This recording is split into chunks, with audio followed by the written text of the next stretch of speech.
नमस्कार दोस्तों, मैं डॉक्टर आलोक लीगल एक्सप्रेस चैनल में आपका स्वागत करता हूं। आज के इस वीडियो को हम लोग एक एग्जाम्पल के थ्रू शुरू करेंगे।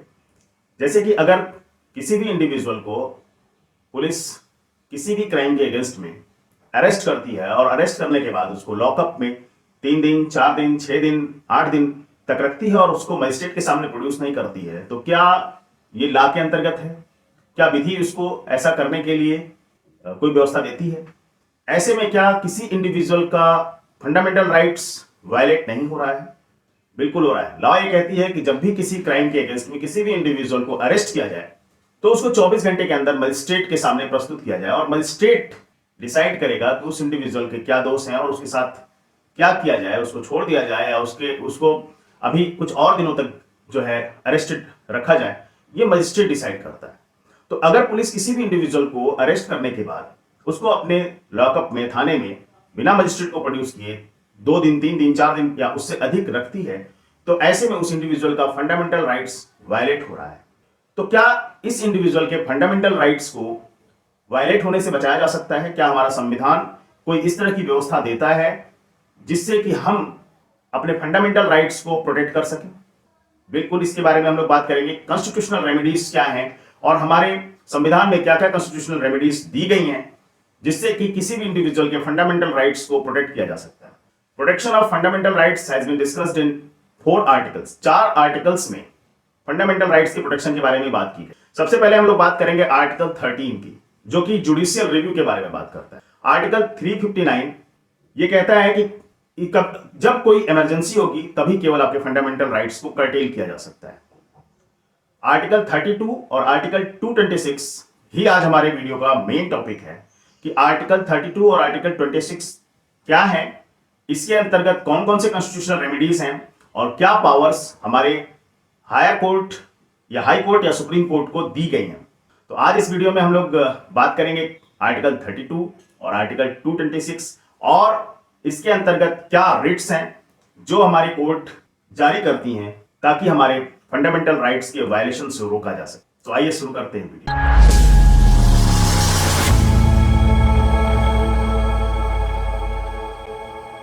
संविधान के पार्ट 3 के बारे में अगर हम लोग बात करें तो part 3 of the constitution mainly fundamental rights को डिस्कस करता है और आर्टिकल 12 से लेकर 35 तक फंडामेंटल राइट्स होते हैं। तो आर्टिकल 32 खुद भी एक पार्ट है फंडामेंटल राइट का और आर्टिकल 32 के अंतर्गत कोई भी इंडिविजुअल जिसके फंडामेंटल राइट्स वायलेट हो रहे हो वो सुप्रीम कोर्ट को अप्रोच कर सकता है और सुप्रीम कोर्ट उसके फंडामेंटल राइट्स के वायलेशन से बचाने के लिए उसके पास कॉन्स्टिट्यूशनल रेमेडीज होती हैं और वो रिट इशू कर सकता है। सुप्रीम कोर्ट 5 तरह के रिट इशू कर सकते हैं। आर्टिकल 32 के कारण से ही सुप्रीम कोर्ट को प्रोटेक्टर और गारंटर ऑफ फंडामेंटल राइट्स कहा गया है। डॉक्टर भीमराव अंबेडकर ने आर्टिकल 32 को heart and soul of the constitution बोला है। The same power given to the high court under the 226 article. Article 226 के अंतर्गत मतलब कि आर्टिकल 226 के अंतर्गत जो पावर सुप्रीम कोर्ट को दिए गए हैं वही सेम पावर हाई कोर्ट को भी दिए गए हैं। कोई भी इंडिविजुअल जिसका फंडामेंटल राइट वायलेट हो रहा हो वो या तो हाई कोर्ट को अप्रोच कर सकता है या सुप्रीम कोर्ट को अप्रोच कर सकता है। ये कोई जरूरी नहीं है कि किसी भी इंडिविजुअल को पहले हाई कोर्ट जाना है या फिर सुप्रीम कोर्ट जाना है। वो किसी भी कोर्ट को डायरेक्टली अप्रोच कर सकता है, लेकिन जब एक पर्सन डायरेक्टली सुप्रीम कोर्ट को अप्रोच करता है तो उसे सुप्रीम कोर्ट को यह बताना होगा कि वो डायरेक्ट सुप्रीम कोर्ट पे क्यों आया है और उसने इसके पहले हाई कोर्ट को अप्रोच क्यों नहीं किया। आइए कुछ डिफरेंसेस के बारे में हम लोग बात करते हैं कि आर्टिकल 32 और 226 में क्या डिफरेंसेस हैं। आर्टिकल 32 के पास केवल ये पावर होता है कि वो फंडामेंटल राइट्स को प्रोटेक्ट कर सके, जबकि article 226 have the power to protect the fundamental rights as well as they issue the writ against any other purposes also. इसका मतलब है कि आर्टिकल 226 फंडामेंटल राइट्स को प्रोटेक्ट करने के साथ साथ दूसरे पर्पसेस पे भी रिट इशू कर सकते हैं, यानी कि हाई कोर्ट दूसरे इश्यूज पे भी रिट इशू कर सकते हैं आर्टिकल 226 के अंतर्गत। Article 32 fall itself under the fundamental rights. Article 32 part 3 of the constitution का पार्ट है, यानी कि वो खुद में एक फंडामेंटल राइट है, लेकिन आर्टिकल 226 फंडामेंटल राइट नहीं है। तो 5 तरह के कौन कौन से रिट हैं जो हमारे हायर कोर्ट यानी कि हाई कोर्ट और सुप्रीम कोर्ट इशू कर सकते हैं, उसके बारे में हम लोग बात करेंगे। तो 5 तरह की ये जो रिट है उसमें हैबियस कॉर्पस, मैंडेमस, सरसरी, प्रोहिबिशन और क्यो वारंटो। ये 5 रिट हैं जिनके बारे में हम लोग आगे डिटेल में बात करने वाले हैं। हैबियस कार्पस यानी कि बंदी प्रत्यक्षीकरण, हिंदी में इसको बंदी प्रत्यक्षीकरण कहते हैं। और इसका मतलब क्या है? It means let us have the body या टू प्रोड्यूस द बॉडी। मतलब ये कहता है कि आप उस बॉडी को लेकर आइए जिसे इलीगली डिटेन किया गया है। तो अगर किसी पर्सन को या तो पब्लिक या किसी पर्सन द्वारा इलीगली डिटेन किया जाए तो उसको हैबियस कार्पस रिट के द्वारा हमारे हायर कोर्ट को यह पावर दी गई है कि वो उस बॉडी को अपने सामने प्रोड्यूस करा सके। This writ can also be issued against the public authority and also against the individual. मतलब कि ये रिट केवल पब्लिक अथॉरिटी के लिए नहीं है, ये किसी इंडिविजुअल के अगेंस्ट में भी ये रिट जारी किए जा सकते हैं अगर उस इंडिविजुअल ने किसी भी पर्सन को, किसी बॉडी को इलीगली डिटेन कर रखा है। ये रिट कब जारी नहीं किए जा सकते हैं? This writ cannot be issued in case where, जबकि डिटेंशन लॉफुल हो, detention for the contempt of court और लेजिस्लेचर। अगर कोई डिटेंशन कंटेम्प्ट ऑफ कोर्ट या लेजिस्लेचर के अगेंस्ट में किया गया हो तो भी ये लॉफुल होगा। Detained by the competent court, अगर किसी कॉम्पिटेंट कोर्ट ने किसी पर्सन को डिटेन किया है तब भी ये रिट इशू नहीं किए जा सकते। If outside the territorial jurisdiction of the court, और अगर ये कोर्ट के जुरिस्डिक्शन के बाहर है तो भी ये रिट इशू नहीं किए जा सकते। बात करेंगे मैंडेमस के बारे में, परमादेश के बारे में, जिसको हिंदी में परमादेश कहते हैं और इसका मतलब होता है वी कमांड। वी कमांड मतलब हम आदेश देते हैं। परमादेश एक उच्च न्यायालय का एक आदेश होता है जो अपने निचली अदालतों के लिए, न्यायाधिकरण के लिए, सार्वजनिक प्राधिकरण के लिए किसी कार्य को करने के लिए आदेश देते हैं। तो अगर हमारी निचली अदालतें किसी कार्य को ना कर रही हो या कोई नीचे की पब्लिक अथॉरिटी है जो काम नहीं कर रही हो, जो जिसमें उसकी ड्यूटी को डिसाइड किया गया है लेकिन वो कार्य नहीं कर रही है, तो ऐसे में आपको आपकी सुप्रीम कोर्ट या high court writ of mandamus issue कर सकती है उसको उस कार्य को करने के लिए। जैसे मान लीजिए कि अगर हम एग्जांपल लेकर चलते हैं कि आपको किसी पब्लिक अथॉरिटी ने कहा कि ठीक है आप ये काम शुरू करिए और मैं इसके लिए जो है आपको फंड इशू करूंगा, और वो पर्सन उस काम को शुरू करता है और जब वो काम को शुरू कर देता है तो वो पब्लिक अथॉरिटी आपको फंड रिलीज नहीं कर रही है जैसा कि उसने पहले आदेश कर रखा था कि मैं जो है फंड इशू करूंगा, और जो कि उसकी ड्यूटी है फंड इशू करना। ऐसे में इंडिविजुअल हाई कोर्ट को जा सकता है, सुप्रीम कोर्ट या हाई कोर्ट जा सकता है और रिट ऑफ मैंडेमस के लिए प्रार्थना कर सकता है। कोर्ट इस केस में रिट ऑफ मैंडेमस इशू कर सकती है पब्लिक अथॉरिटी को कि अगर आपने ऐसा आदेश पहले किया हुआ है कि नहीं आप ये काम शुरू करिए और मैं आपको फंड रिलीज करूंगा और आप ऐसा नहीं कर रहे हैं तो जो कि आपकी ड्यूटी है, तो किसी भी पब्लिक अथॉरिटी को मैंडेमस के थ्रू हमारी कोर्ट एक आदेश दे सकती है और ये उनका अंतिम आदेश होगा कि अब आप जो है अपनी ड्यूटी को परफॉर्म करिए। This writ cannot be claimed as a matter of right. इस रिट को जो है अधिकार का दावा नहीं किया जा सकता है, यह न्यायालय के विवेकाधीन शक्ति पर डिपेंड करता है, यानी कि ये अदालत की एक डिस्क्रिशनरी पावर है।